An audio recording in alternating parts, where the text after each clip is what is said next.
¿verdad? El bloque que se va viendo ya no se va, tocando, a menos que el profesor quiera hacerlo, ¿verdad? Pero así está dentro de las normas implementadas por el departamento, pero ahí, como estamos en libertad de cátedra, él puede decidir. Entonces, pregunten todo lo que quieran, ¿verdad? Y hay 12 minutos por bloque, ¿verdad? Luis, tenés la palabra.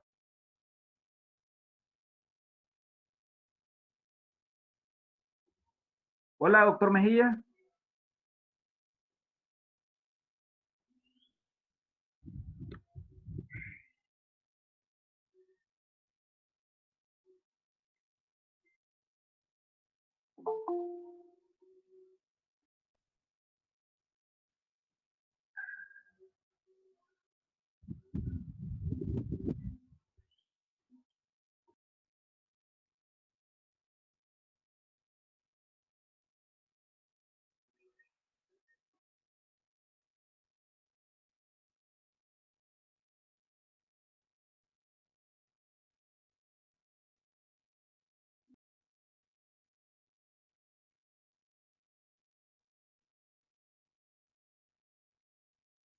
Vale, mientras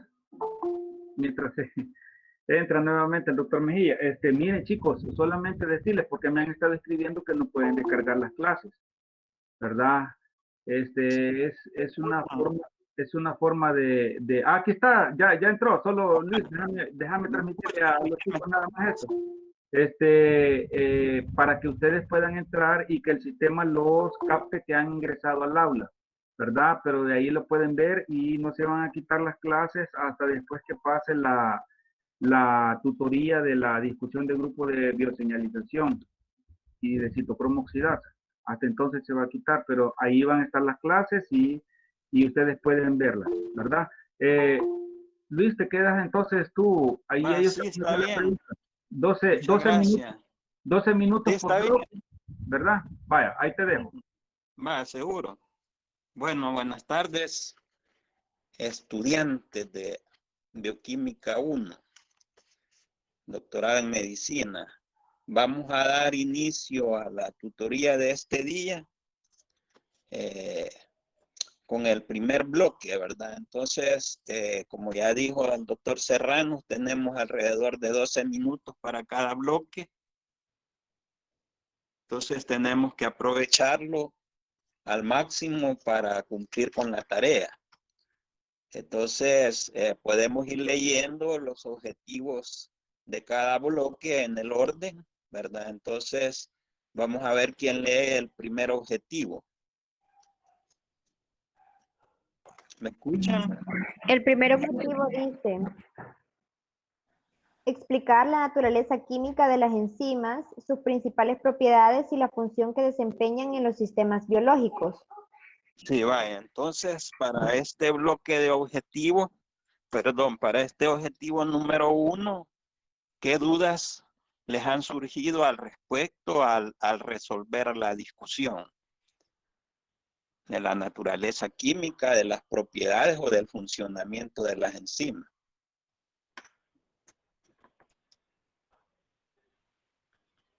No tienen ninguna duda.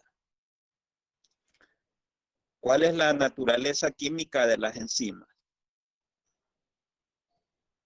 ¿Qué son por su naturaleza química? ¿Quién contesta? Son de naturaleza proteica. Proteica. Son Proteína. proteínas, ¿verdad? Con una excepción, ¿verdad? ¿Cuál era la excepción? Los ribosomas. No, se llaman ribosimas. Ribosimas, perdón. Con Sí, Z, ribosimas. con Z, por favor. Ribosimas, ¿verdad? Que las van a estudiar el próximo ciclo.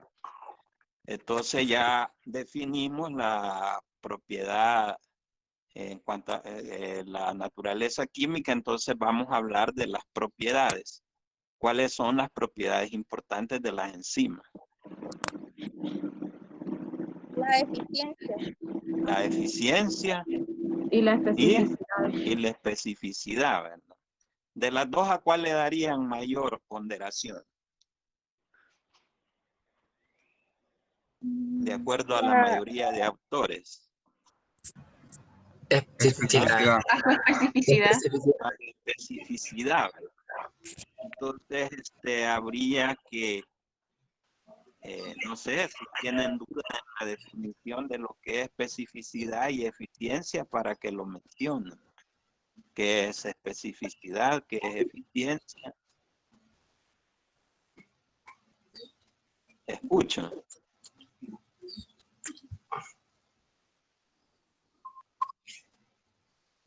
Ajá. ¿Cómo definen especificidad?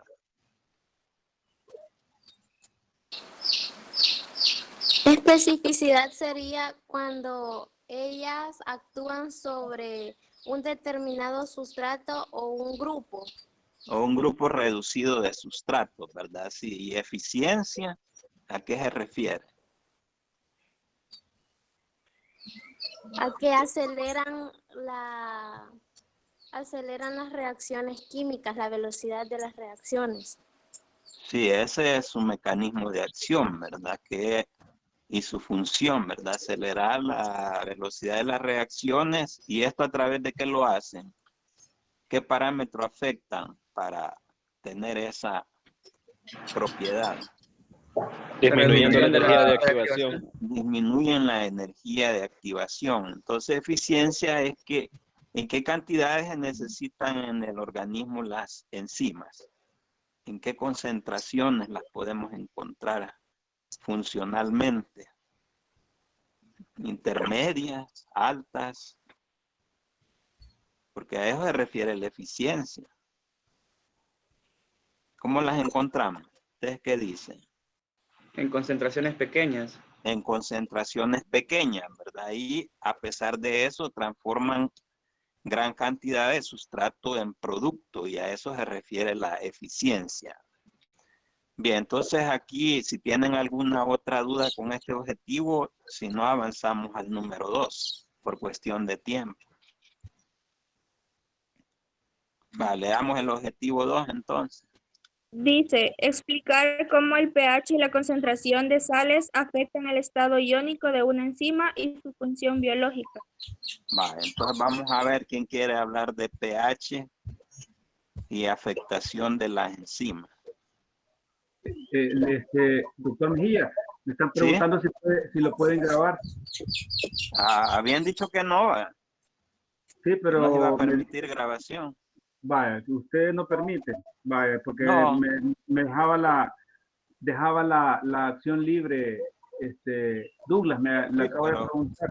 ajá. Tú La dices verdad es que no, como ellos están contestando, no creo que sea necesario que la graben, no sé. no, es que tú decides, ¿verdad? No hay ningún problema. Va, entonces quedemos así. Va, entonces estamos con el pH y la afectación enzimática. ¿Cómo afecta el estado iónico de las enzimas? ¿Sí? ¿Alguien quiere explicar?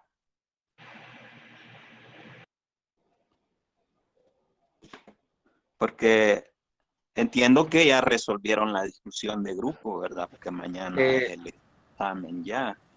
Ajá. Doctor, sería, por ejemplo, que cada enzima posee un pH óptimo en el cual ella trabaja.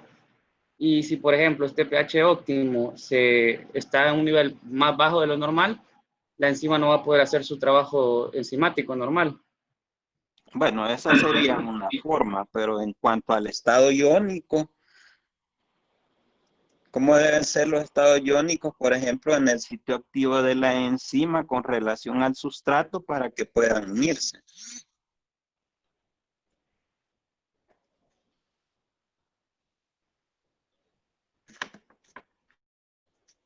Igualmente la concentración de sales. Recordemos que si se cambia el estado iónico de los sitios catalíticos, entonces ya no va a poder unir al sustrato, ¿verdad? O sea que los grupos iónicos del sitio catalítico deben ser afines a las cargas iónicas de los sustratos para que puedan unirse. En dado caso, si ambos parámetros, pH y concentración de sales, cambian el estado iónico de los aminoácidos que están en el sitio catalítico no se podría unir el sustrato, ¿verdad? O sea, si quedan con cargas iguales, por ejemplo, ¿verdad? Porque las cargas iguales recuerden que se repelen, ¿verdad? Cargas contrarias son las que se atraen. ¿De acuerdo? ¿Alguien quiere agregar más sobre este objetivo?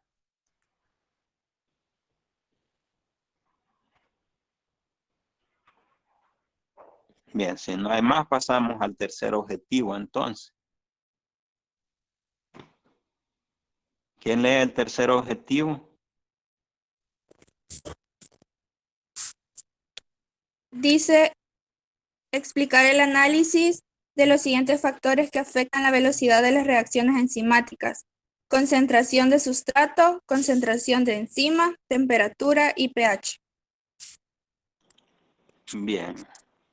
Entonces, como en el anterior estaba el pH, ¿verdad? Vamos a comenzar con el pH, porque ya habían hablado de lo que es el pH óptimo para una determinada enzima. Entonces, ¿cómo definen pH óptimo? ¿A qué se refieren?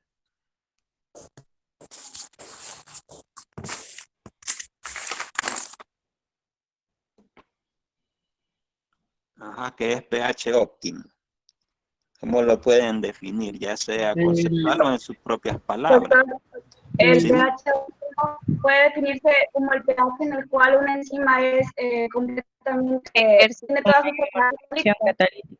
Cumple su actividad catalítica al 100%, ¿verdad? Su máxima actividad catalítica.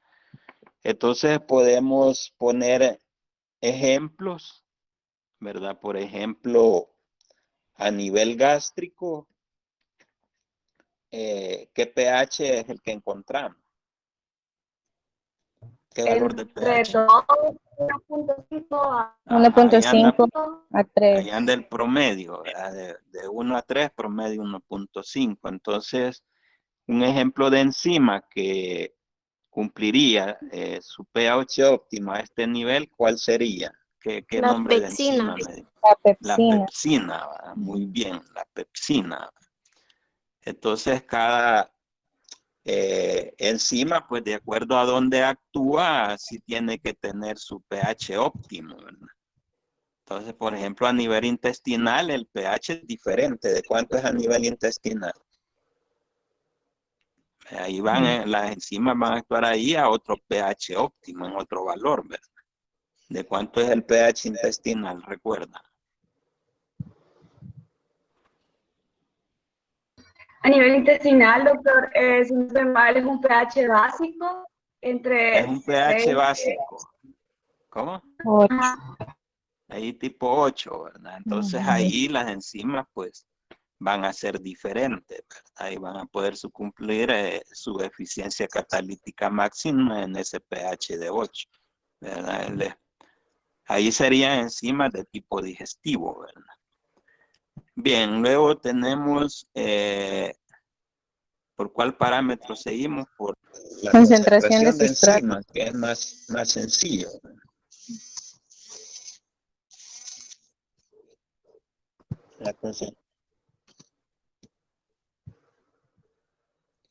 ¿Aló? ¿Me escuchan? ¿Me escuchan? Sí, ¿verdad? Sí, se escucha. La concentración de enzimas, ¿cómo sería ya, cómo afecta la velocidad de la catálisis enzimática, la concentración de enzimas? La aumenta. ¿Aumenta? ¿En qué proporcionalidad? son proporcionalmente directas. Tienen una Es- proporcionalidad directa, ¿verdad? Directa. Entonces, en una gráfica, ¿cómo sería la gráfica? Lineal. Tenemos el eje de la Y y de las X, ordenadas y abscisas. ¿Cómo sería la gráfica? Que a medida que aumenta la concentración de enzima, aumenta la velocidad, ¿qué tipo de gráfica nos daría? Aquí hay que imaginarse, ¿verdad? No tenemos a la mano. Hipérbole. ¿Mm?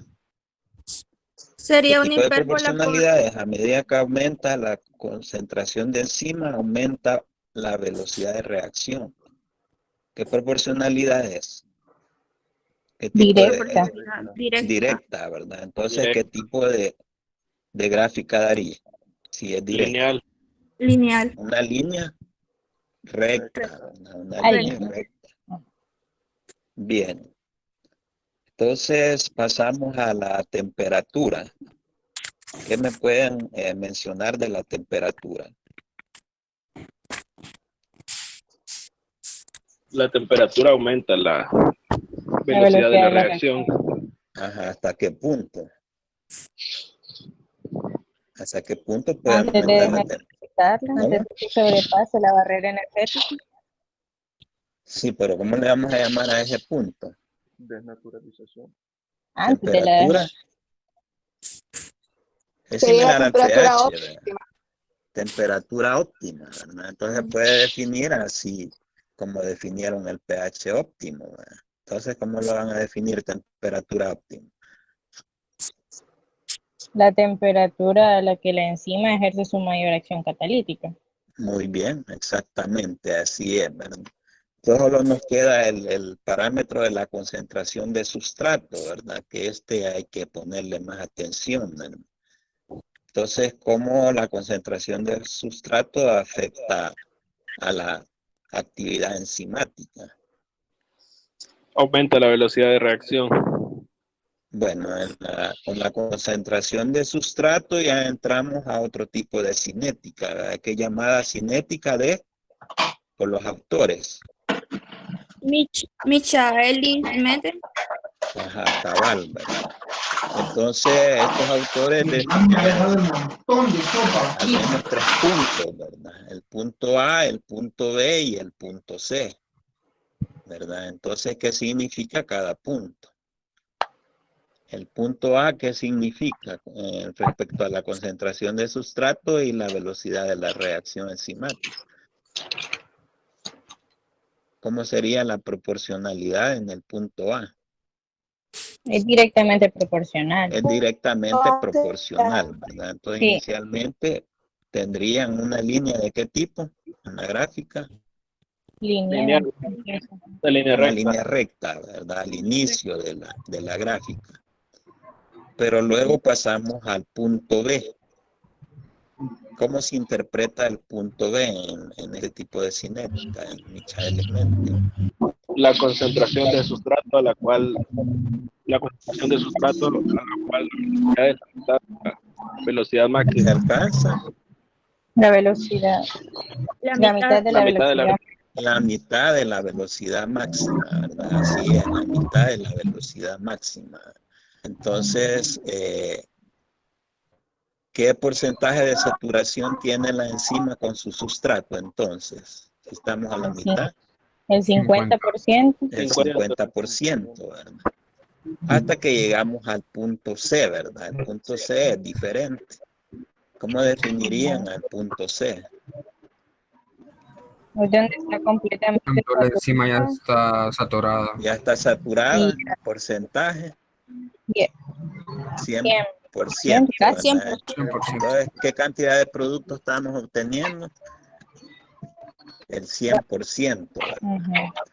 Entonces, ¿de qué orden es la reacción en este punto? Orden cero. Orden cero. ¿Por qué se le llama de orden cero? Se le llama de esa manera porque toda la enzima se encuentra unida al sustrato. Ya está unida al sustrato, ¿verdad? Aunque se ponga exceso de sustrato, ya no va a incrementar la velocidad de la reacción, ¿verdad? Muy bien. Entonces, esos son los puntos importantes para la concentración de sustrato, ¿verdad? Entonces, con esto creo que completamos ese objetivo y pasamos al número 4. Vamos a ver quién lee el objetivo número 4, que ya estamos con el tiempo para terminar este bloque.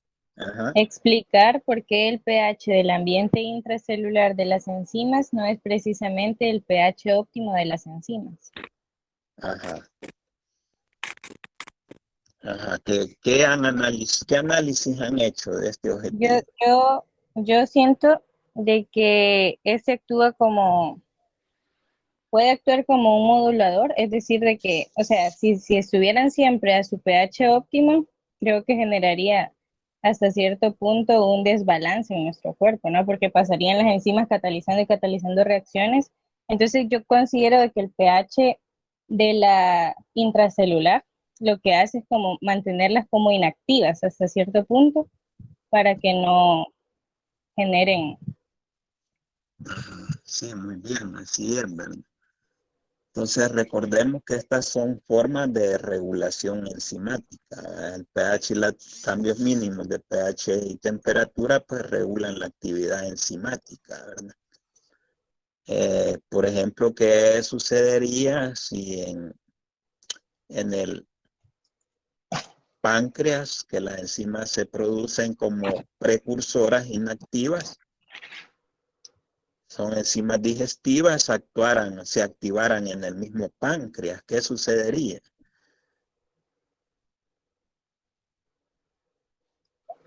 Se activarían todas al mismo tiempo y unas enzimas digerirían a otras. Digerirían el tejido pancreático, ¿verdad? O sea, habría necrosis de las células pancreáticas. Y eso causaría un proceso inflamatorio, es decir, una pancreatitis. Entonces, estas son formas de regulación para evitar, pues, este tipo de patologías, como por ejemplo la que les pongo, la del páncreas, la pancreatitis. Bien, entonces creo que ya con esto avanzamos al bloque 2, ¿verdad? Y vamos a leer el objetivo 5. Ya no tienen preguntas del bloque 1, ¿verdad? Vamos a avanzar al bloque 2, al objetivo 5. Describir la composición de una holoenzima. Este está bastante sencillo, ¿verdad? Vamos a ver qué entienden por holoenzima. ¿Cuáles son sus componentes? Una enzima y su cofactor. Una enzima y su cofactor, ¿verdad?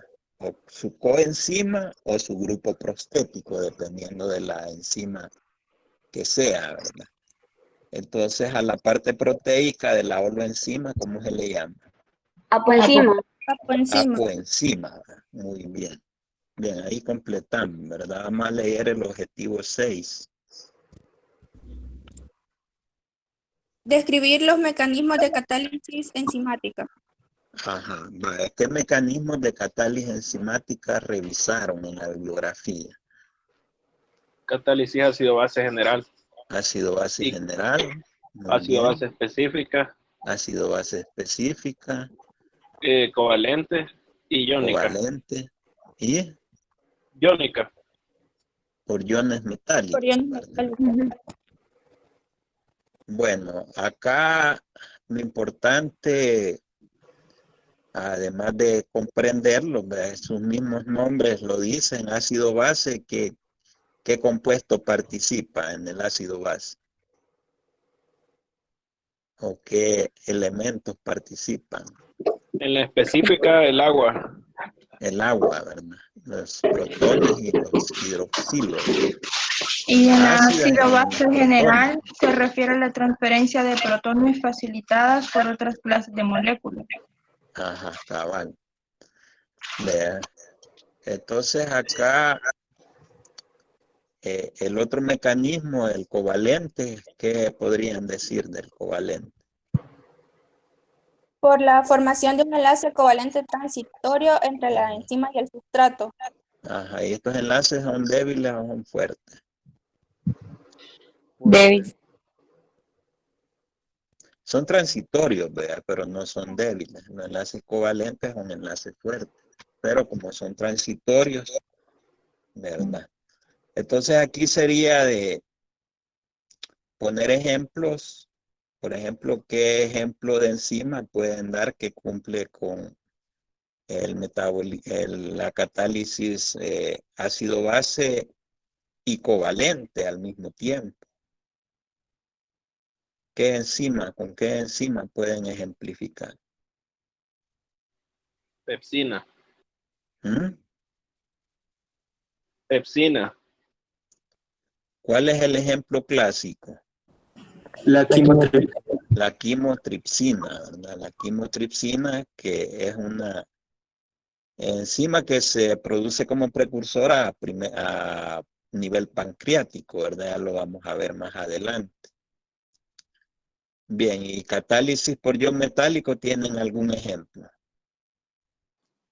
La enolasa y la exoquinasa. Va, la enolasa, ¿verdad? Es el ejemplo clásico que ponen ahí los autores.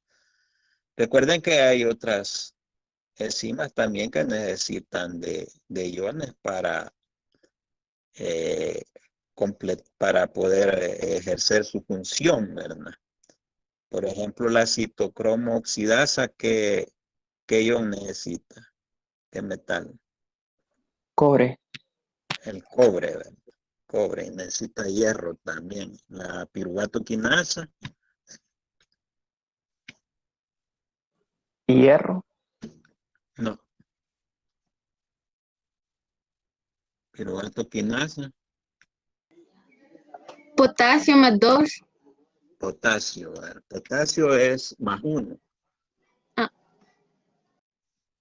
Solo un signo positivo lleva el potasio. Hay que corregir ahí, ¿verdad?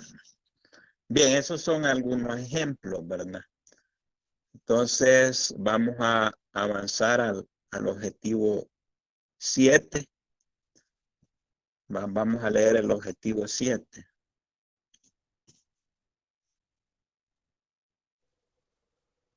Definir y ejemplificar enzimas funcionales del plasma, enzimas no funcionales del plasma, enzimas orientadoras de órganos, enzimas de secreción y explicar la ubicación de la amilasa pancreática según la clasificación anterior. Ajá. Bueno, entonces este es bien puntual, ¿verdad? Que dice que hay que definir y ejemplificar, ¿verdad? Entonces empezamos con las funcionales del plasma, ¿verdad? Enzimas funcionales del plasma. Entonces, ¿cómo las definiría?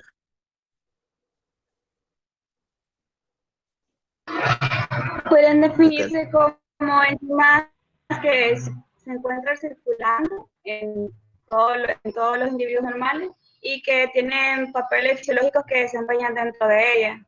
Ajá, y cumplen su actividad catalítica, ¿verdad?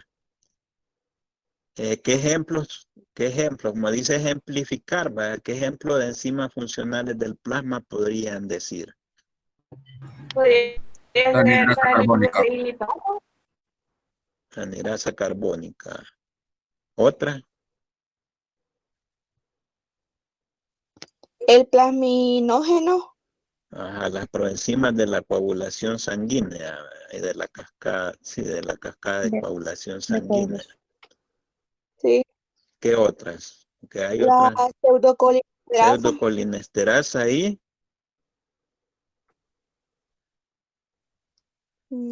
¿Qué otra? Pseudocolinesterasa y lipoproteína lipasa. Lipoproteína lipasa. Esos son ejemplos importantes de enzimas funcionales del plasma. Luego siguen las no funcionales del plasma. ¿Qué dirían de las no funcionales del plasma? Las no funcionales del plasma normalmente tenemos en valores normales, ¿verdad? A nivel plasmático ya están determinados sus valores normales. Entonces, cuando hay lesión de un tejido, se van a escapar hacia el plasma, ¿verdad? Y van a incrementar sus valores. Y eso es de importancia diagnóstica, ¿verdad? Entonces, no funcionales del plasma, ¿cuáles podrían dar como ejemplo? La amilasa Deshidrogenasa pancreática. La misma amilasa pancreática. ¿Qué otra La enzima lipasa. pancreática además de la amilasa? La fosfatasa La alcalina. Pero la fosfatasa alcalina no está a nivel de páncreas. La creatina.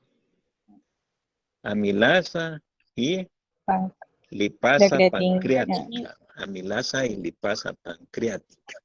Bien, la fosfatasa alcalina, por supuesto, también es no funcional del plasma, pero se incrementa en otro tipo de daño de tejido, ¿verdad? De acuerdo a la ubicación principal de sus isoenzimas, que vamos a ver más adelante.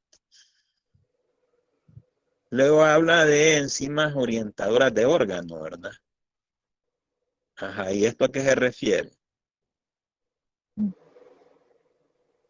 Son enzimas que están presentes en concentraciones apreciables solamente en un órgano. Entonces, estas, al aumentar la concentración de estas en la sangre, orientan para el diagnóstico de patología. Así es, ¿verdad? Así es.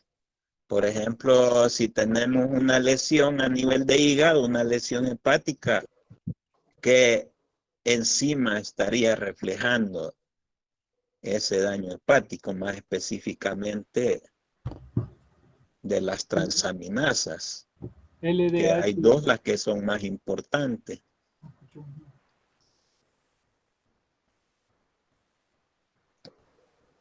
¿Cuáles son las dos transaminasas o aminotransferasas importantes que mencionan en el caso clínico?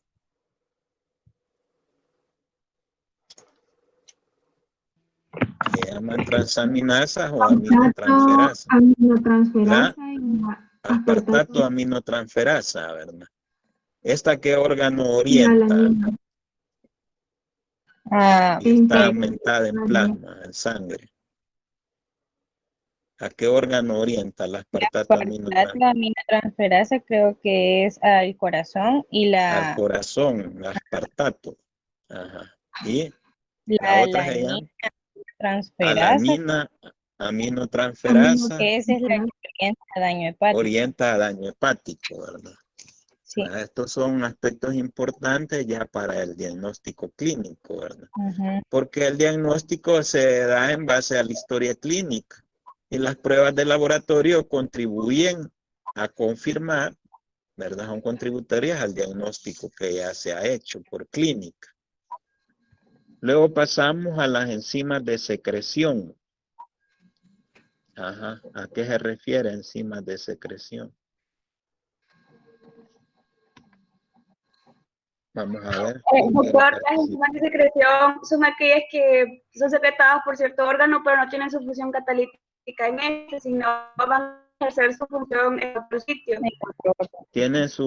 Son secretadas por un tejido u órgano y actúan en otro sitio, ¿verdad? Por ejemplo, hablábamos de los precursores enzimáticos que se producen a nivel de páncreas. El que mencionaron que tiene el mecanismo ácido-base general y covalente, que es la quimotripsina, ¿verdad? Que a nivel de páncreas se produce en forma inactiva. ¿Cómo se le llama la forma inactiva de la quimotripsina? ¿Cómo es el nombre? Quimotripsinógeno, es la forma inactiva.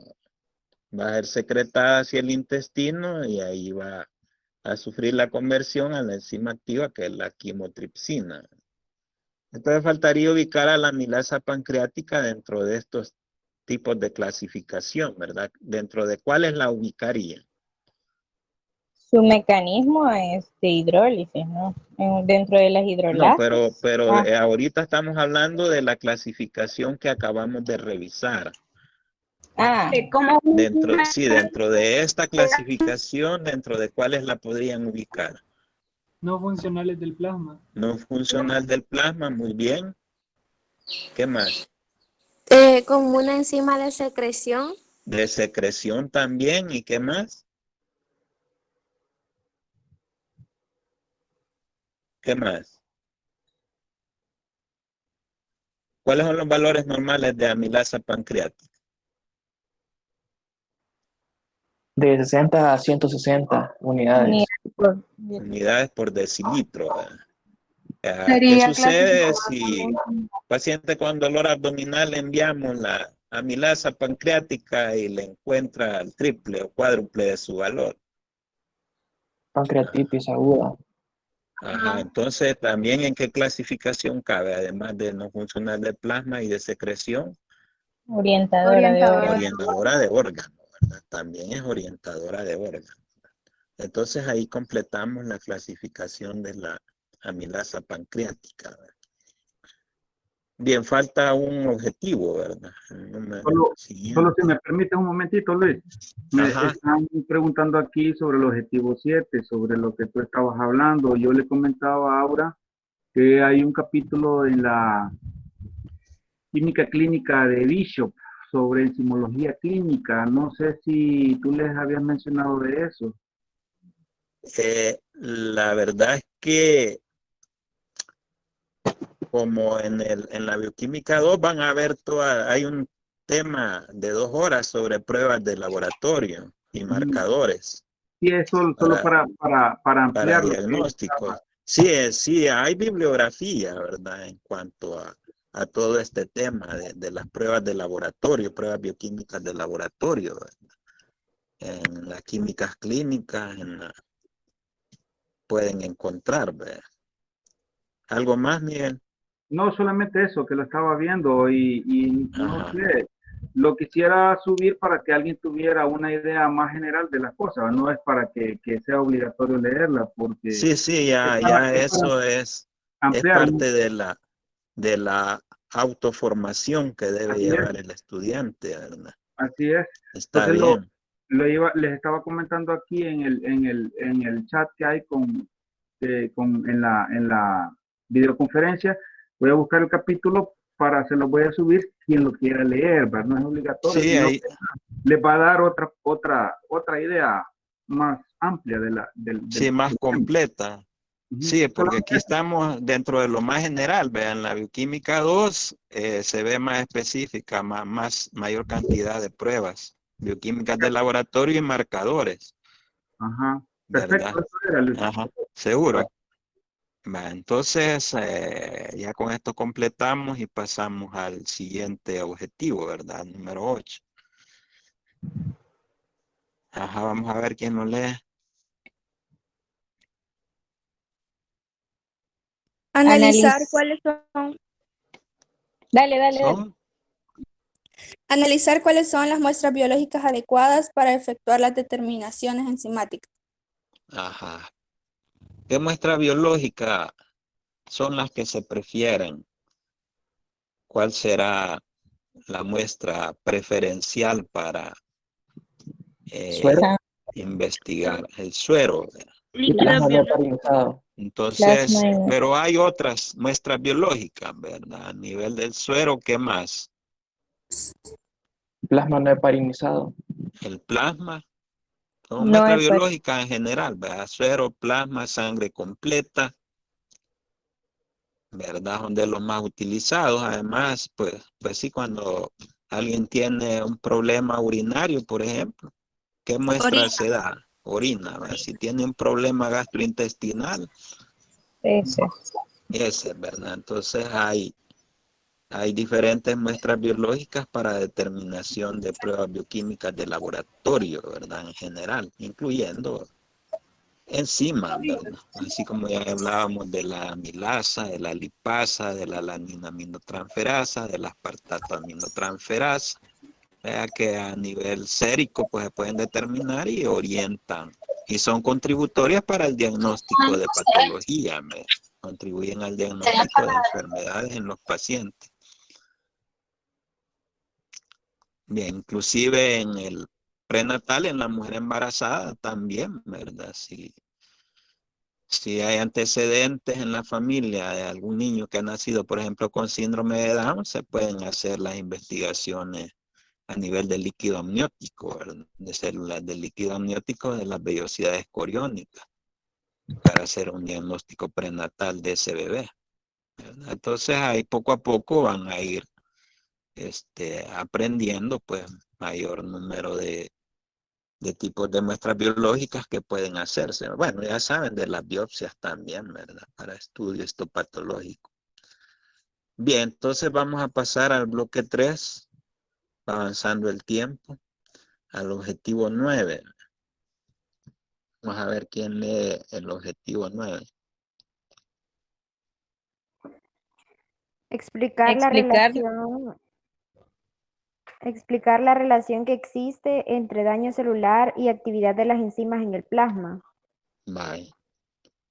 Entonces es similar a lo que ya estábamos hablando, ¿verdad? Bueno, alguien puso el ejemplo de la fosfatasa alcalina, ¿verdad? Entonces, imagínense, se encuentran se investiga fosfatasa alcalina y se encuentra aumentada en suero, ¿a qué tipo de enfermedades orientaría de acuerdo a las isoenzimas principales de la fosfatasa alcalina? Trastornos óseos. Trastornos óseos. Al final de las clases está un cuadro donde aparecen las enzimas y el uso diagnóstico principal de ellas.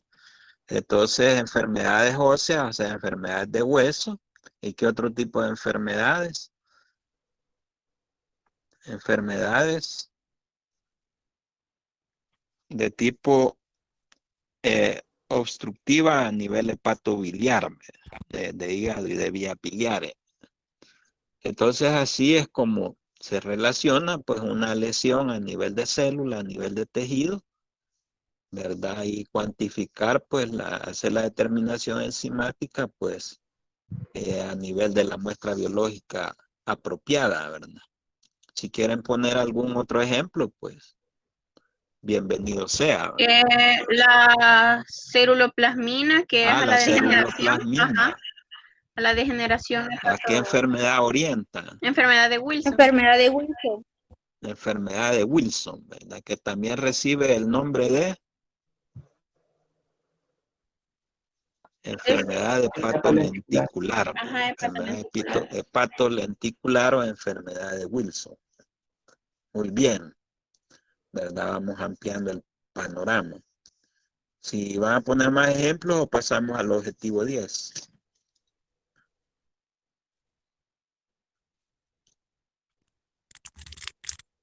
Leemos el objetivo 10 entonces.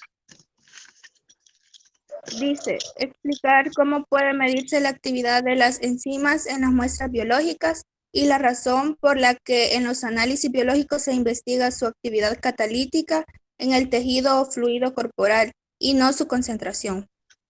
Ajá, vamos a ver qué encontraron en la bibliografía acerca de este objetivo.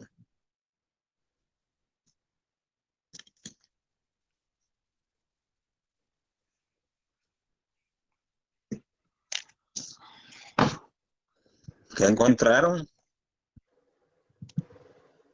¿Sí? ¿Oímos?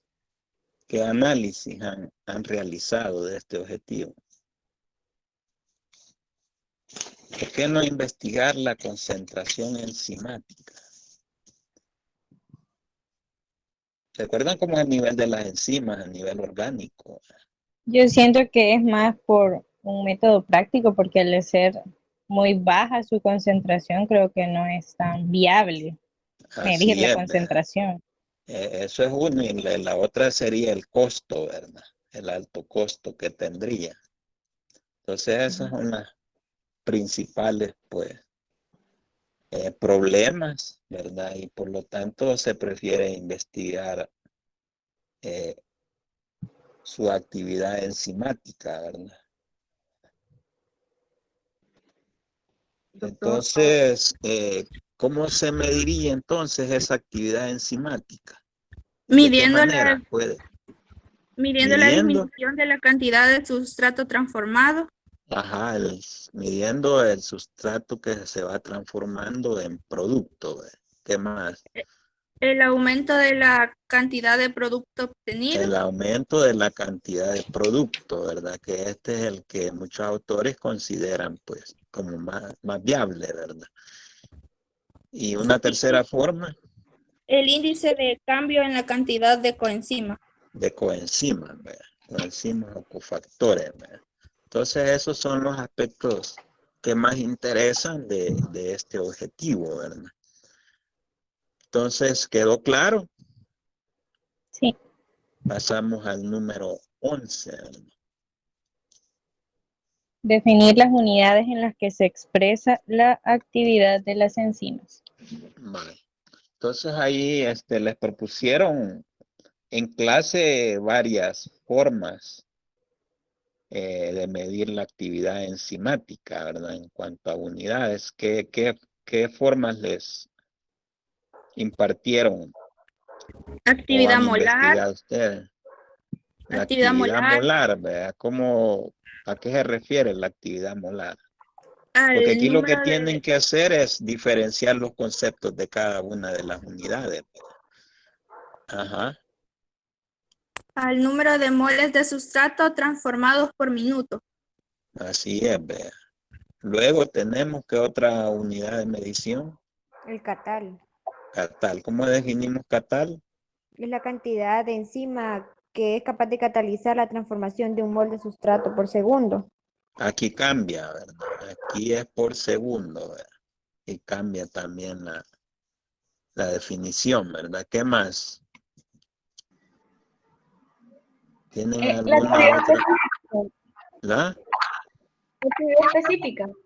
La unidad específica. Ajá, ¿a qué se refiere? Como la cantidad de enzimas que en una reacción enzimática cataliza la conversión de un micromol de sustrato por minuto.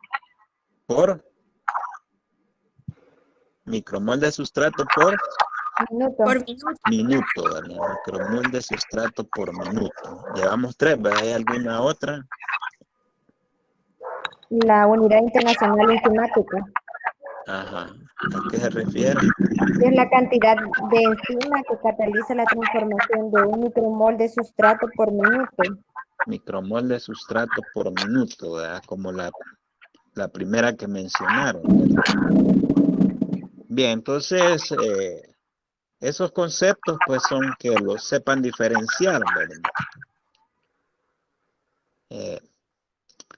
Entonces pasamos al número 12, objetivo 12. Explicar qué son los sinógenos, el proceso de activación y su importancia médica, identificando su hidrólisis selectiva o parcial. Ajá. Bien, entonces lo primero es, ¿qué otro nombre reciben los simógenos? Simógenos o proenzimas. Simógenos o proenzimas. ¿Cómo se definen?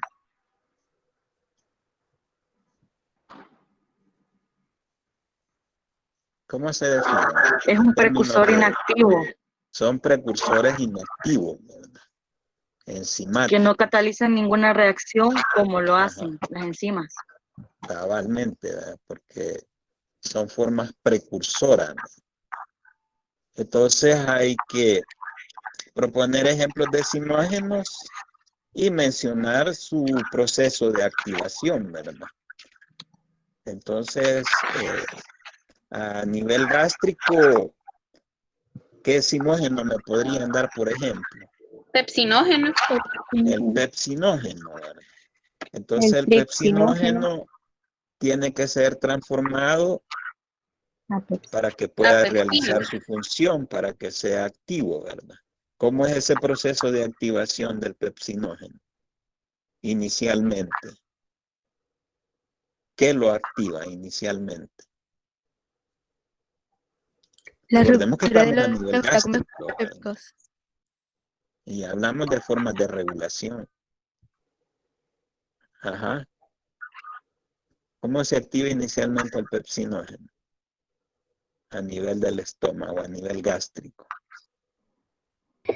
Si no me equivoco, doctor, es cuando este pepsinógeno entra en contacto con el ácido clorhídrico en el estómago. El medio ácido, ¿verdad? Que proporciona el ácido clorhídrico, lo transforma en pepsina. En pepsina, ¿verdad? Hay pérdida de liberación de un péptido extra para que se forme la pepsina. Ya media vez la formada la pepsina, esta tiene capacidad autocatalítica para seguir transformando más pepsinógeno en pepsina para volver el proceso muy eficiente, ¿verdad? Bien, eso a nivel gástrico. Ahora nos interesa a nivel pancreático, ¿verdad? Donde se producen, pues, pepsinógenos, ¿verdad? Que van a ser importantes, pues, para la función de digestión, de la digestión de los alimentos. Bien, entonces, a nivel pancreático, ¿qué sinógenos o proenzimas encontramos? Tripsino. ¿Cómo? El quimotripsinógeno, Tripsinógeno. procarboxipeptidasa, Ajá. ¿Qué hay de tipo A y B? Ajá. ¿Qué más? Proelastasa. Proelastasa. Y falta uno, ¿verdad? Que es más corto que quimotripsinógeno. El tripsinógeno. El tripsinógeno, ¿verdad? Entonces, ¿cuál de estos María, apaga el sinógenos micrófono. pancreáticos? ¿Cómo? Decía. ¿Cuál de estos sinógenos pancreáticos es el primero en activarse? Quimotripsinógeno. ¿Están de acuerdo los demás? Vamos a ver. tripsinógeno. Tripsinógeno, ¿verdad? ¿Cómo Ajá, el primero en es el activarse paso sería de tripsinógeno a tripsina? ¿Qué, por medio de qué? una enzima. Ajá, ¿cómo se llama esa enzima? Enteropeptidasa. Enteropeptidasa, ¿verdad? Transforma por proteólisis, pues transforma el tripsinógeno en tripsina, ¿verdad? ¿Qué importancia tiene ahora la tripsina? Puede hacer proceso de autocatálisis también, ¿verdad? Transformar mayor cantidad de tripsinógeno en tripsina para volver más eficiente el proceso. Ahora, ¿cuál es la importancia ya de la tripsina? Que ya está en su forma activa esta enzima. ¿Cuál será su importancia? La tripsina es esencial para la digestión. Ajá, ¿qué más?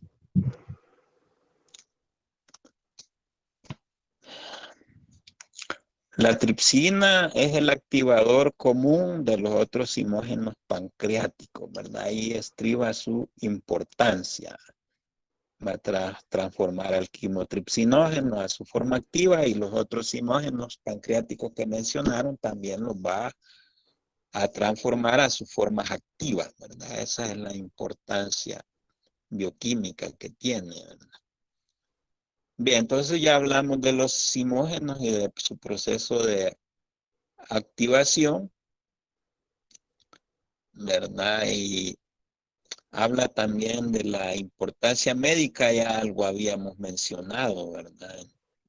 Cuando estábamos hablando de la otra clasificación de las, cuando el pH intracelular no es el óptimo para las enzimas o proenzimas o simógenos. ¿Cuál es la importancia médica? Entonces, por ejemplo, el de los simógenos a que se sintetizan en forma inactiva en el tejido pancreático, ya lo habíamos mencionado. Vamos a ver si alguien quiere recordarlo. Explicarlo de nuevo.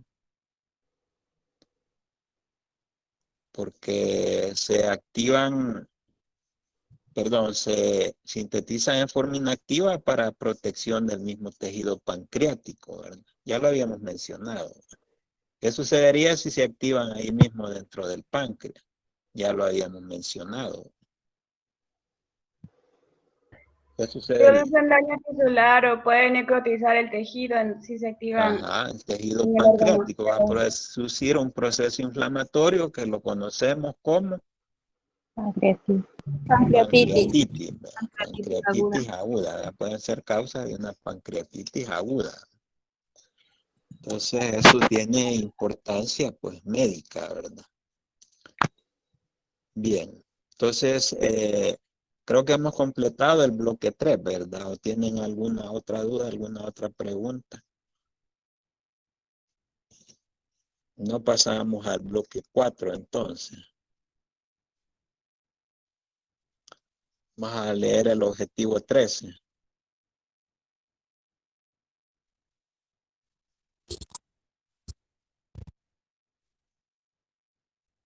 Explicar la función de cada uno de los reactivos y analizar los resultados obtenidos en la determinación de amilasa. Vaya, esto ya es de la práctica, ¿verdad? Del laboratorio. Vamos a ver.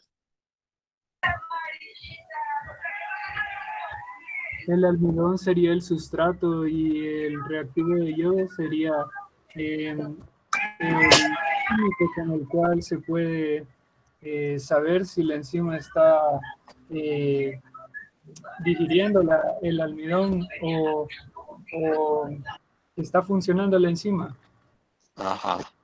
¿A través de qué? ¿Cómo? En el cambio de color.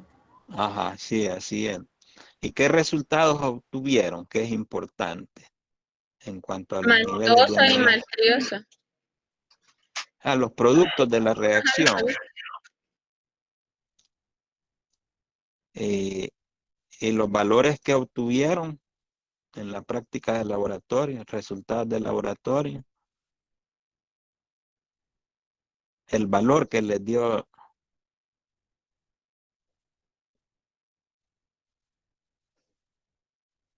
¿O qué valores esperaban encontrar?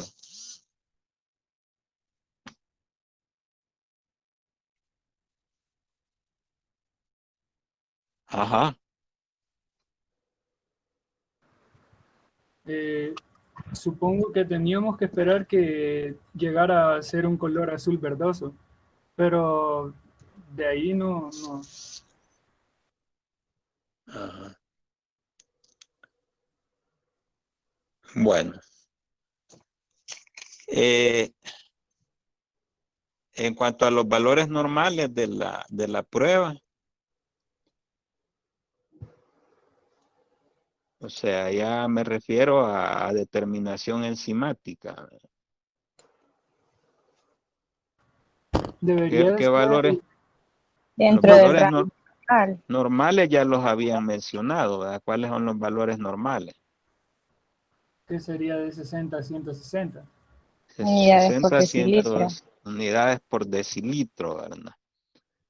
Bien, aquí estamos también siempre en la importancia médica, ¿verdad? Si resultan valores dentro de lo normal, pues, no orienta a daño pancreático, ¿verdad? Sino que el paciente, pues, tiene su páncreas funcional normal, ¿verdad? Si es un dolor abdominal que tiene, pues puede ser de otro origen, ¿verdad? Puede ser de otro origen, no necesariamente pancreático. Bien, vamos a pasar al objetivo 14.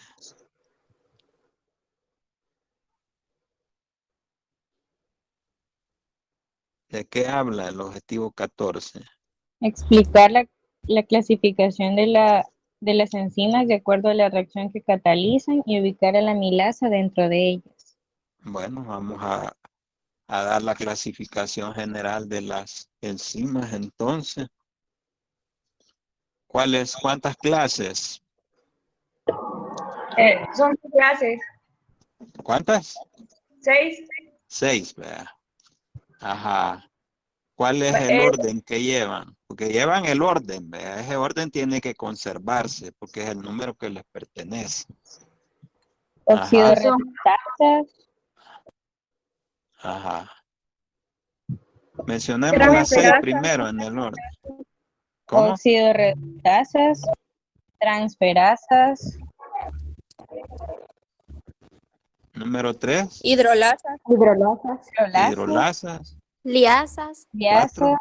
Liasas. 5. Isomerasas. Y 6. Vaya, ahora el tipo de reacción que catalizan las óxido-reductasas, ¿cuál es así en general? De óxido de reducción. De óxido. Ajá, de óxido de reducción, transferencia de electrones, ya sea como iones hidruro o como átomos de hidrógeno. Las transferasas. Transferencia de grupos. Bien, las hidrolasas. Rompimiento hidrolítico con participación de agua. Liasas. Adición de grupos a dobles enlaces o formación de dobles enlaces por eliminación de grupos. Isomerasas. Reacciones Ajá. Realizan interconversión de isómeros. Sí, pero ¿qué más? Esas creo que son las que transfieren Isomerasas. grupos, Transfieren que dan grupos lugar de... a estructuras isoméricas. Ajá, va dando formas isoméricas. Bien, ¿y las ligasas? Es la formación de enlaces por rupturas de ATP. ¿Qué tipos de enlaces? Carbono-carbono. Carbono-carbono. Carbono-oxígeno. Ajá. Carbono-nitrógeno. Nitrógeno y Carbono. Azufre. carbono. Azufre. Azufre. Bien, están acopladas a la utilización de ATP, ¿verdad? Un cofactor similar. Bien, acá es que sepan el orden en que van, porque el número correspondiente es el que les pertenece, ¿verdad? Así las oxidorreductasas es el número 1, clase número 1. Y así sucesivamente, y que también sepan los conceptos, ¿verdad? Al menos el concepto general. Y luego dice ubicar a la amilasa dentro de esta clasificación, ¿verdad? ¿Sí? Se clasifica como hidrolasa. ¿Cómo? Hidrolasa. Hidrolasa, ¿verdad? Por ser una enzima de tipo digestiva, ¿verdad? Ajá. Bueno, ya con eso completamos, ¿verdad? ¿Qué número le pertenece entonces a la clase de la amilasa? 3. El 3. Bien, entonces pasamos al número 15, objetivo número 15.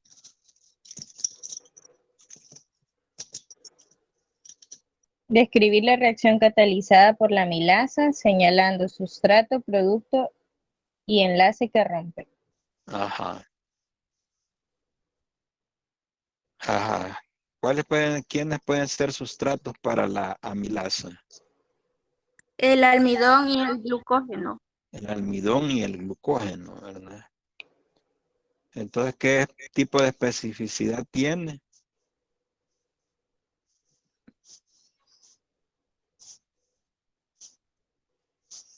Si actúa sobre más de un sustrato. Especificidad de grupo. De grupo, ¿verdad? Bien, entonces, ¿qué productos pueden obtenerse de la actividad de la amilasa? Maltosa. Maltotriosa. Oligosacáridos ramificados. No ramificados. Glucosa. Glucosa. Va. Entonces, esos son los diversos productos que pueden obtenerse, ¿verdad? Bien, ahí completamos el objetivo.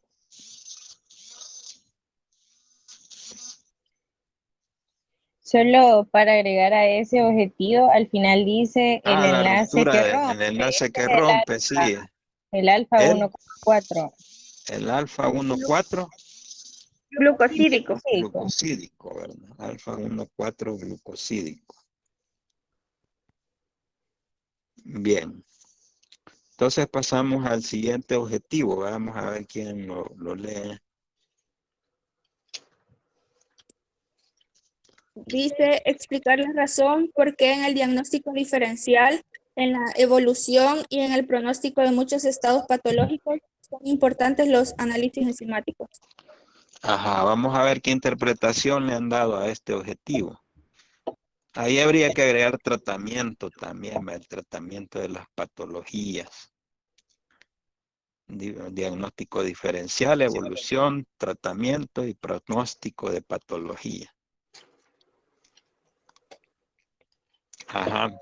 En este caso, doctor, pero un Bueno. diagnóstico diferencial, pues, Ya es. ¿sí? Por ejemplo, si vamos al caso clínico que se estudiaron para esta discusión de grupo, ¿qué podrían decir de cuál es la importancia del análisis, pues, de la actividad enzimática en el paciente del caso clínico? ¿Cómo? En este caso clínico vemos las enzimas, digamos, estaba la lactato deshidrogenasa, que vimos que la 1 y la 2 eran puramente solo para corazón, que la 5 era para hígado, y como estaba elevado la 1 y la 2, podemos saber de que es de corazón, además de que está la troponina, que también servía para corazón, que se mantienen por más tiempo, y estaba la ASAT y la ALAT, que también sirven para corazón. Las Entonces, dos aminotransferasas sirven para corazón, eso ya lo habíamos definido, ¿verdad? no, ajá, sí, pero ¿Cuál de las dos aminotransferasas sirve para orientar hacia patología cardíaca? El En este caso, aspartato, la aspartato aminotransferasa, ¿verdad? sí, Porque la alanina, ¿para qué dijimos? para daño hepático. Para daño hepático, ¿verdad? Entonces, como habla del diagnóstico diferencial, se refiere a que hay otras patologías que pueden simular el dolor de un infarto agudo del miocardio, ¿verdad? Como es una angina de pecho, ¿verdad? Que se da más que todo por vasoconstricción de las arterias coronarias, ¿verdad? En este caso, pues, los patrones enzimáticos difieren, ¿verdad? Porque ya vemos que en el infarto del miocardio en ciertos momentos se incrementan, ¿verdad? Las actividades de ciertas enzimas que ya mencionaron. Más adelante las vamos a volver a mencionar, ¿verdad? Entonces, se encontraron incrementadas estas enzimas que ya mencionaron, ¿verdad? Y pues se tiene que dar el tratamiento integral del infarto agudo del miocardio, ¿verdad?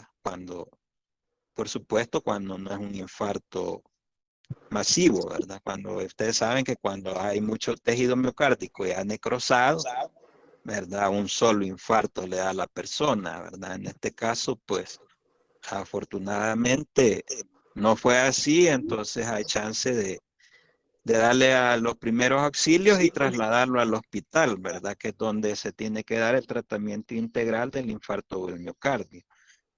Entonces, inicialmente pueden encontrarse, como ya dijeron, incrementadas ciertas enzimas, proteínas, y al establecer el tratamiento integral, pues se puede ir cuantificando en otros días, ¿verdad?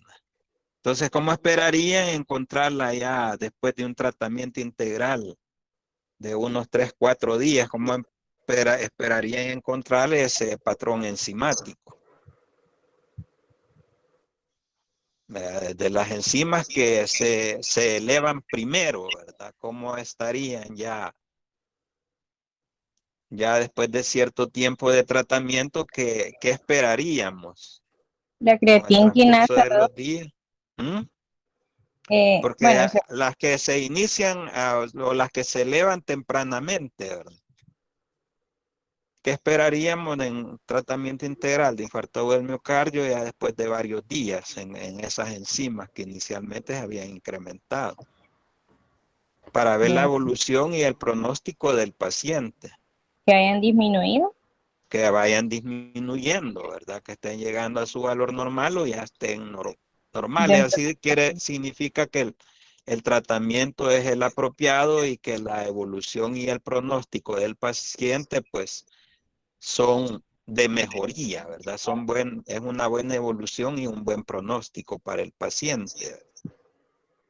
Bien, a eso se refiere, ¿verdad? Para el análisis del diagnóstico diferencial, la evolución, el tratamiento y el pronóstico de las patologías, ¿verdad? Bien, ¿se comprendió la interpretación de este objetivo o quieren dar otro ejemplo? ¿O ya está comprendido?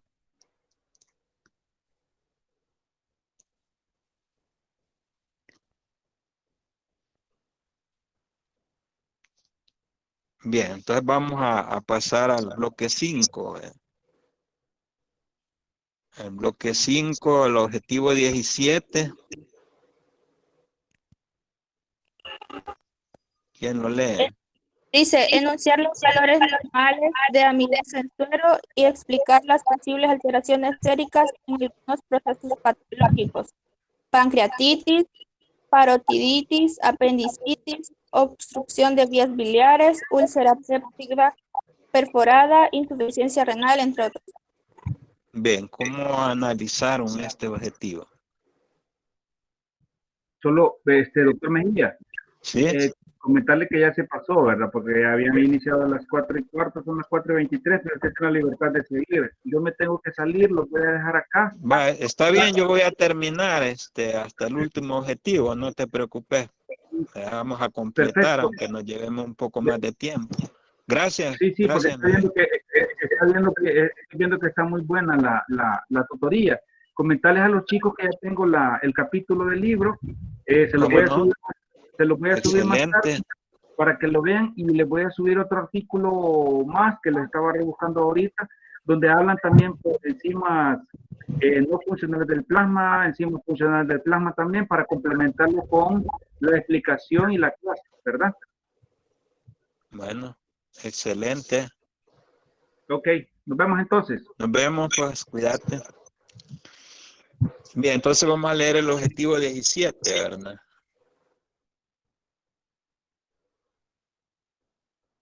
Vamos a ver quién lee.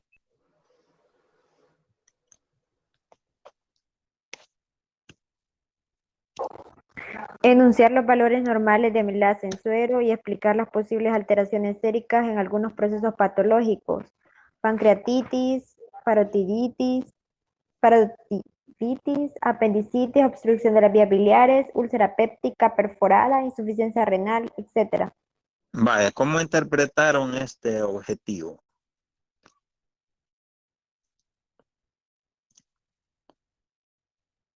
Porque habíamos hablado del incremento de los niveles de amilasa, ¿para qué enfermedad?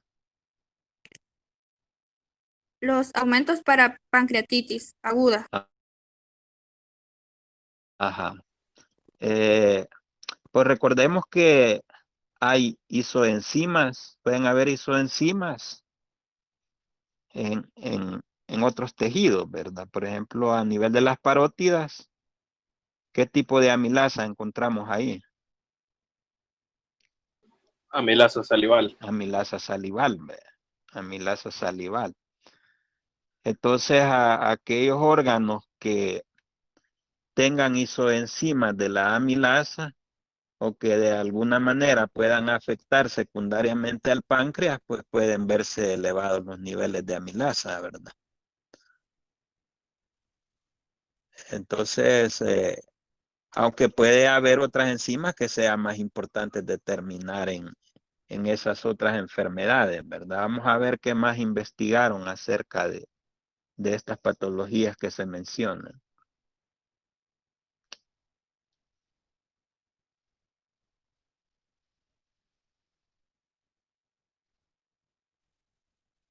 Bueno, vamos a completar con el objetivo 18, que es el que habla de las isoenzimas. Vamos a ver, leamos el objetivo 18. Dice, definir y explicar la importancia de las isoenzimas en el diagnóstico clínico, ejemplificando con la creatina sinasa y LDH, la lactato deshidrogenasa, en el diagnóstico del paciente del caso, y analizar cómo la determinación de las troponinas complementa el diagnóstico del infarto del miocardio. Aquí entramos ya de lleno al caso clínico, ¿verdad? Entonces, como les decía, pues la historia clínica es la que da más del 90-95% del diagnóstico, ¿verdad? ¿Qué cuadro clínico presentó el paciente? ¿Cuáles fueran los signos y los síntomas principales que presentó el paciente para llegar al diagnóstico de infarto agudo, ¿verdad? De miocardio? Vamos a ver. ¿Quién nos menciona? Para hacer el ejercicio bioquímico clínico médico, ¿verdad? Que tenía elevada la LDH y la No, los signos y síntomas del paciente. No estamos hablando ahorita de pruebas, sino Decía que que de los tenía, signos y síntomas que refirió el paciente que tenía y que lo llevaron a la consulta. Tenía dolor retroesternal Dolor retroesternal, ¿verdad? con una hora de Izquierdo. duración, ajá. sudoración profusa, Sudoración, exacto. Sudoración profusa, tenía la presión arterial alta y ya se le presión había arterial, prescrito medicamento para eso. presión arterial elevada. Sí. Bien, el dolor retroesternal, pues en el infarto del miocardio puede irradiarse hacia la parte izquierda del cuerpo, ¿verdad? Hacia el brazo izquierdo, hacia la región cervical izquierda. Entonces, o sea, cuello, eso es característico del infarto agudo del miocardio. Entonces, un dolor a ese nivel, pues ya es sospecha de infarto agudo del miocardio, y dentro del diagnóstico diferencial, pues se menciona lo que ya les decía, también la angina de pecho, que también da un cuadro doloroso. Entonces, siempre se pone un diagnóstico principal, que en este caso fue infarto agudo del miocardio, y al hablar de diagnóstico diferencial quiere decir que se puede agregar 2 o 3 cuadros clínicos más cuya sintomatología sea similar. Bien, entonces luego pues están las pruebas de laboratorio, en este caso las isoenzimas que se utilizaron, ¿verdad?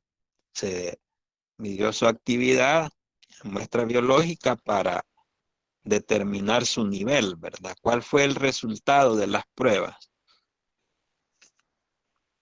Tenía ¿Cuáles LDH, estaban el elevadas resultado inicialmente? sería la LDH, La LDH, ajá, también la AS, bueno, todas, la AST, ajá, y ALT. la ALT, ¿cómo estaba? Tenía Estaba en LT rangos estaba normal. 30 unidades, Ah, la ALT, ¿cómo está? Ajá.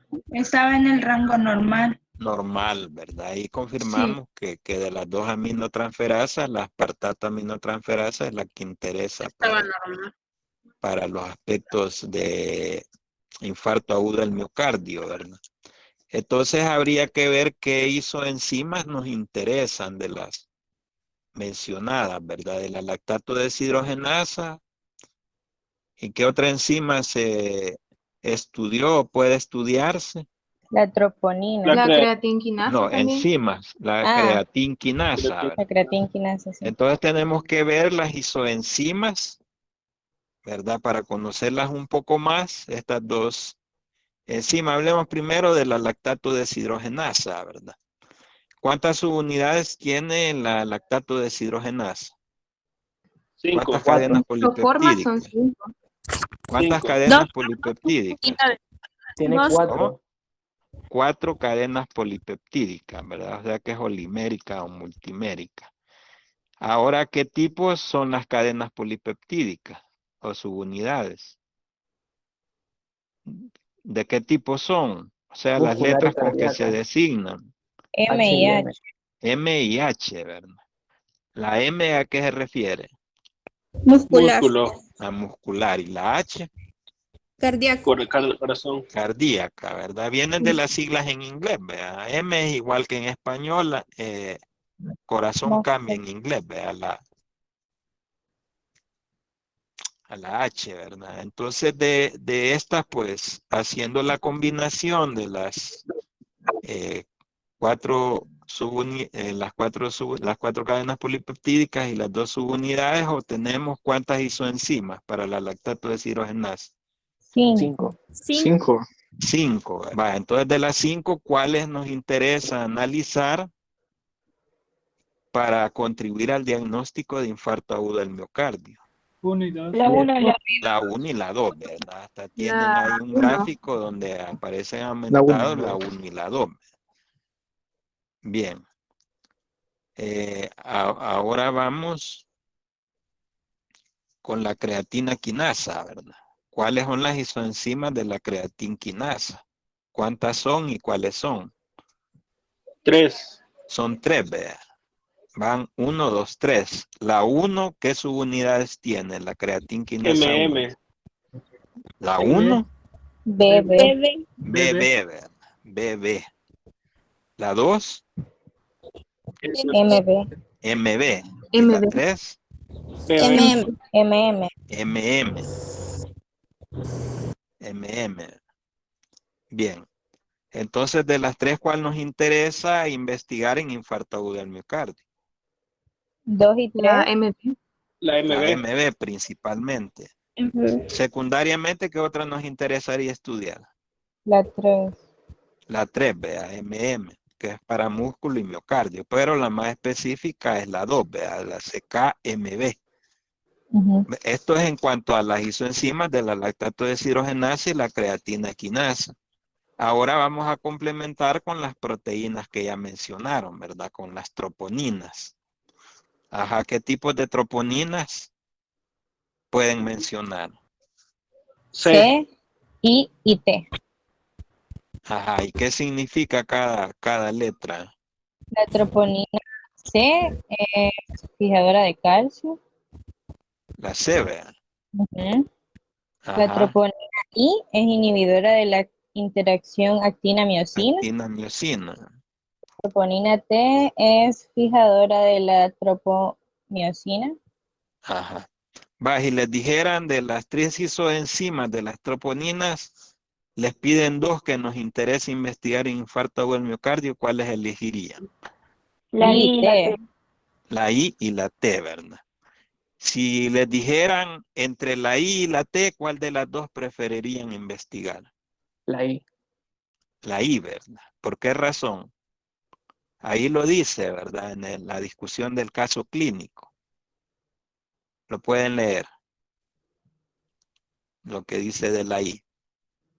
Esa que se aumenta, ¿verdad? De 2 a 6 horas después de ocurrido el infarto. Ahí es para diagnóstico diferencial, dice.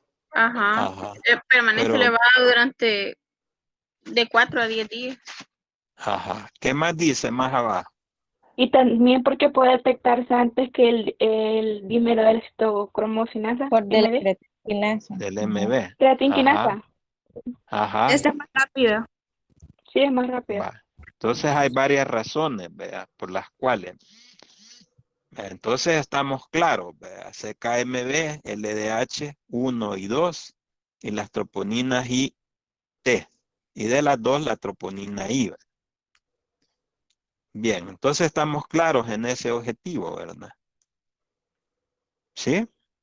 Sí. ¿O tienen alguna otra duda, alguna otra pregunta? No. No, ¿verdad? Vale.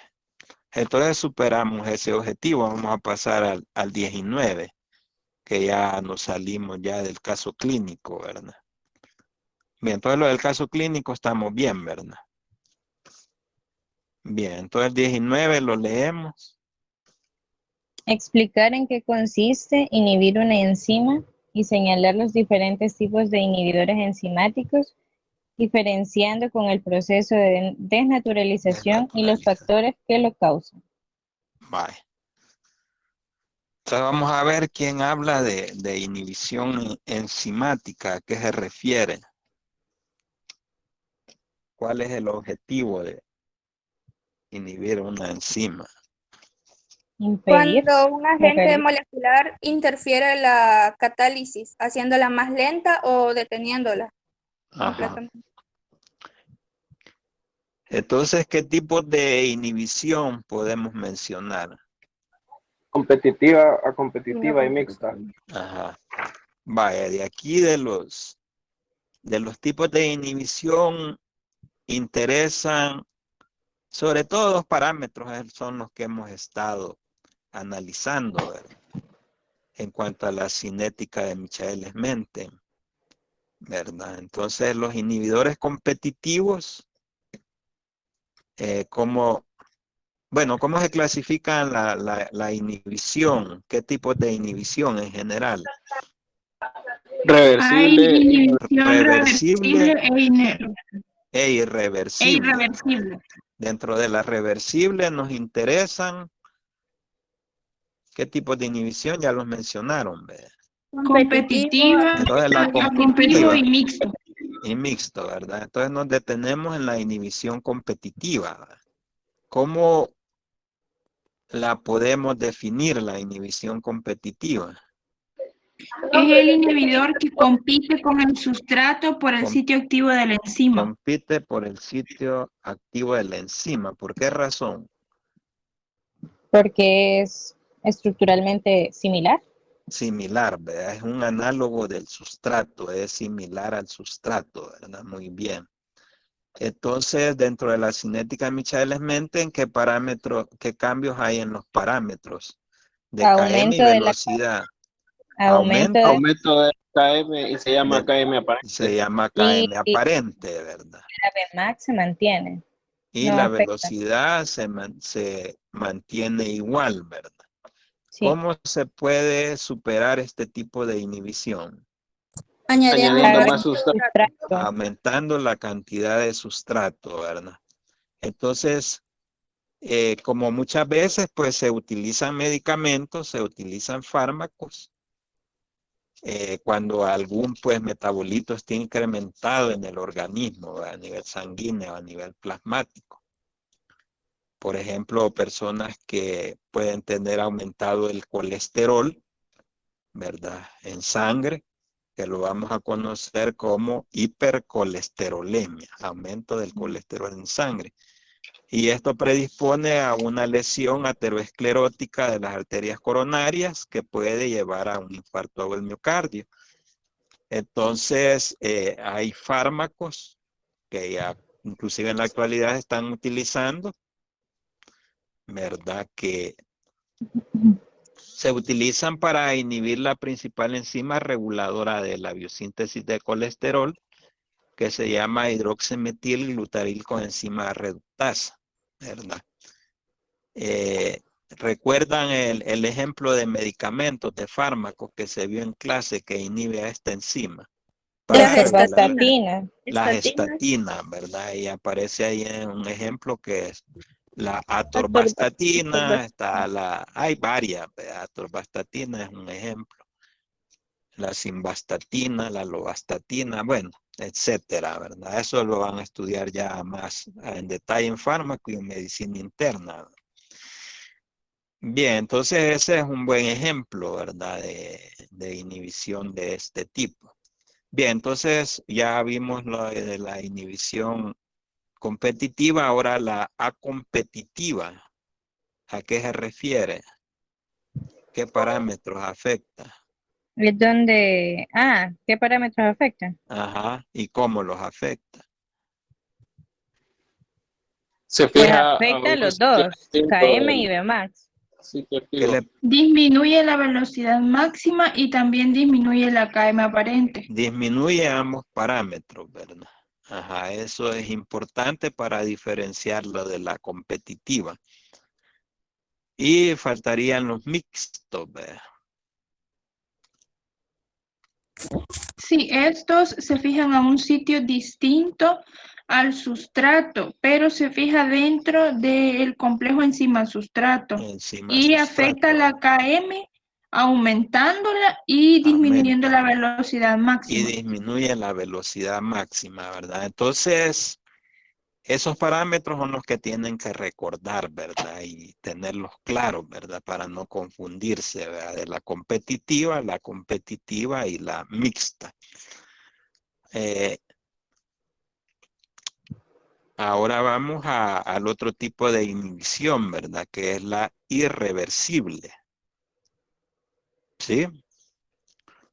¿Por qué es irreversible este tipo de inhibición enzimática?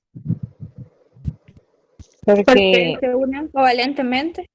Se unen covalentemente ya o la enzima forman, no puede regenerar su actividad enzimática o, nuevamente. ajá, o forman asociaciones no covalentes que son estables, ¿verdad? Entonces van a afectar la actividad enzimática, ¿verdad?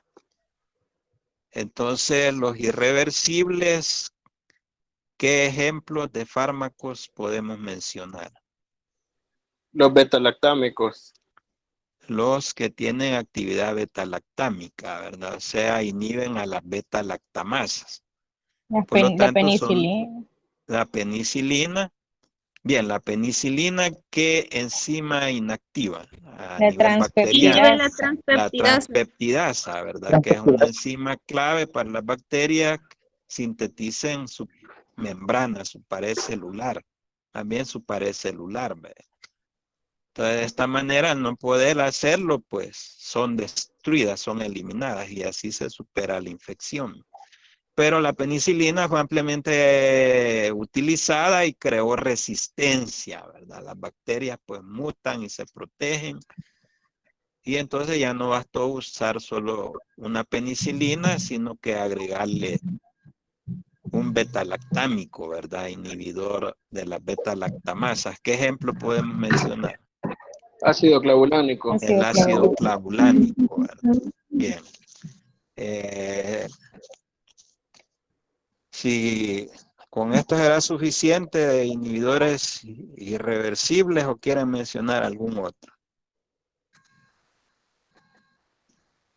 Si no, pues. Los del VIH, ¿verdad? Causante del SIDA. ¿A qué tipo de enzimas inhiben? A las proteasas. A las proteasas, ¿verdad? ¿Algún ejemplo? Ahí se pusieron varios ejemplos de fármacos.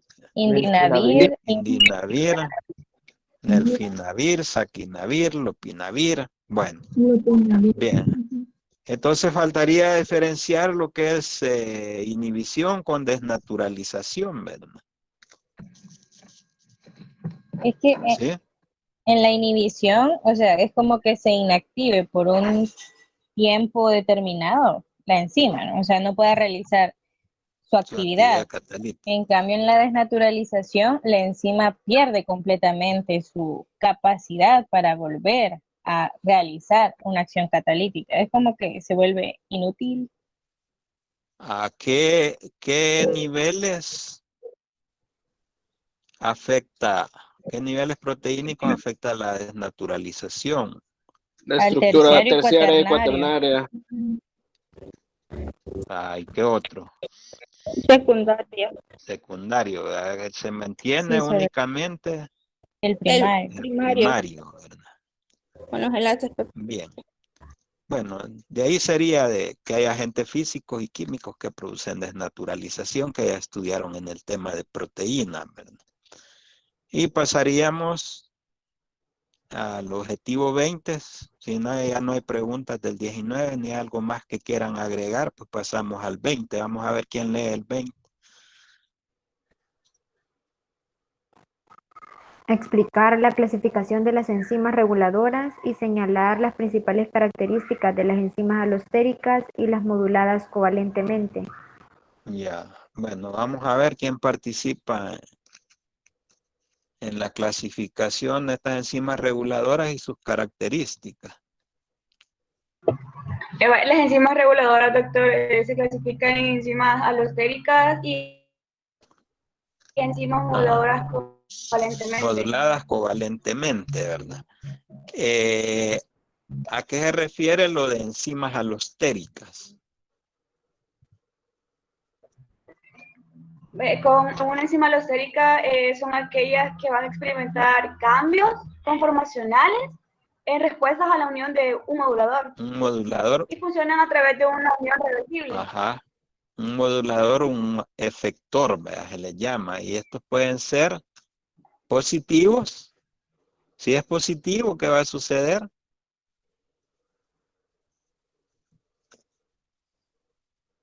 Disminuir su KM. Si es un positivo, ¿cómo dijo?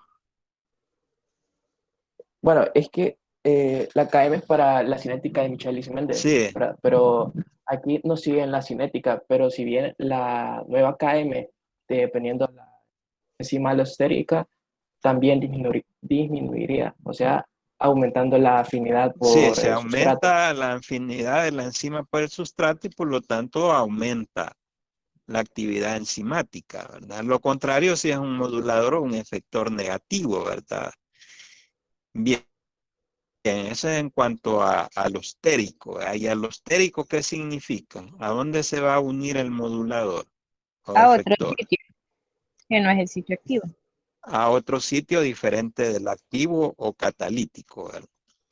Bien, entonces pasamos a las moduladas covalentemente, ¿verdad? ¿Qué pueden mencionar de las moduladas covalentemente?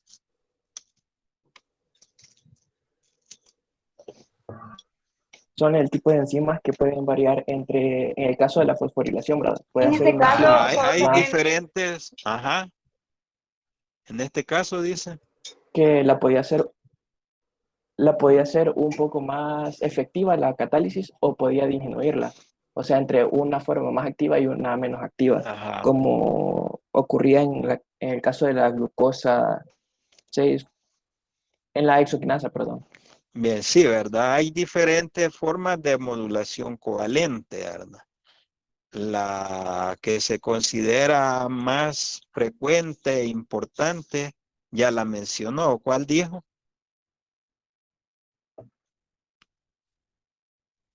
¿Cuál es la probablemente forma más importante de modulación covalente? Ya la mencionaron. La La fosforilación. fosforilación, ¿verdad? Entonces, ¿cómo se llaman las enzimas en general que añaden grupo fosforilo? O sea, que fosforilan. Quinasas, ¿vea? O sinasas. Y las que desfosforilan, la fosforilasa. La fosfatasa, ¿verdad? Entonces, esas son Fosfatasa, formas perdón. de regulación por modulación covalente. Además de la deperribosilación, la metilación, adenililación, uridililación. Todas esas son formas de modulación, regulación por modulación covalente, ¿verdad? Entonces, si quieren agregar características que presentan estas enzimas reguladoras,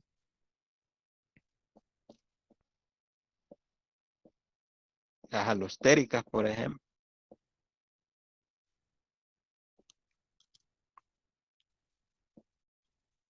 Características generales.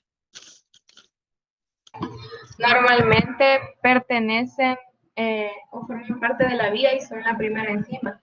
Ajá. De una Generalmente catalizan la primera reacción de la vía metabólica y muchas veces son las reacciones limitantes, es decir, las que modulan la velocidad con que se va a llevar a cabo la vía metabólica. ¿Qué más? De actuar generalmente en la primera reacción de la vía enzimática y ser limitante de la velocidad. En cuanto a sus unidades, ¿cómo son? El número de subunidades que las conforman. Múltiples. Multiméricas o oligoméricas. Multiméricas u oligoméricas. El tipo de cinética que efectúan en la gráfica, ¿qué tipo de gráfica se obtienen? Una gráfica sigmoide. Sigmoidea, ¿verdad? ¿A qué se debe esa gráfica sigmoidea? ¿Qué características tienen las enzimas alostéricas para que sea sigmoidea? Presenta cooperatividad. Presentan cooperativismo, ¿verdad? Muy bien. ¿Cómo entienden el cooperativismo? Lo vieron también en la afinidad de la fijación de la hemoglobina por el oxígeno. Estudiaron el cooperativismo. ¿Cómo se definía? El cooperativismo, doctor, en este caso se referencia a que una enzima se unió. ¿Cómo? Que lleguen a una de acuerdo si se une a la primera enzima, esta primera unión va a facilitar la unión de las siguientes enzimas. De los siguientes, la fijación de los siguientes sustratos, ¿ve? Para hacer más eficiente la actividad enzimática, ¿verdad? Bien, si tienen alguna otra participación, algo más que quisieran agregar en la discusión de grupo. La verdad que mañana tienen que madrugar, ¿verdad? Que ustedes son grupo B. B. Les toca en la segunda tanda. Bien, entonces tienen que madrugar si ya no hay más aportaciones, comentarios. Doctor, ¿Sí? yo tengo una pregunta que no la supe responder. Ajá. En el caso clínico, abajo hay dos preguntas, ¿verdad? Que decía, ¿por qué la actividad Ya. de la succinato deshidrogenasa, que es una enzima importante del ciclo de Krebs, no se ha elevado? Sí. Entonces, no sé si nos podría ayudar ahí. Recuerdan que hay diferentes sitios de enzima en cuanto a la regulación, ¿verdad? Hay enzimas que están en diferentes compartimentos. Hay unas son citosólicas, otras mitocondriales, otras lisosomales. Hay otras que están como complejos enzimáticos. Otras que están adheridas a membranas, como las de la cadena respiratoria, ¿verdad? Las del ciclo de Krebs. Entonces, como son enzimas que están más interiores en la célula y más fijas, no es fácil su liberación, ¿verdad? Las primeras, cuando hay daño celular, las primeras enzimas que se liberan son las citosólicas, ¿verdad? Entonces, para que se liberen estas enzimas que están a nivel de mitocondria, pues tiene que ser una lesión necrótica total, ¿verdad? Entonces, es más difícil que escapen hacia la circulación y por ahora la succinato deshidrogenasa nos encuentra elevada, ¿verdad?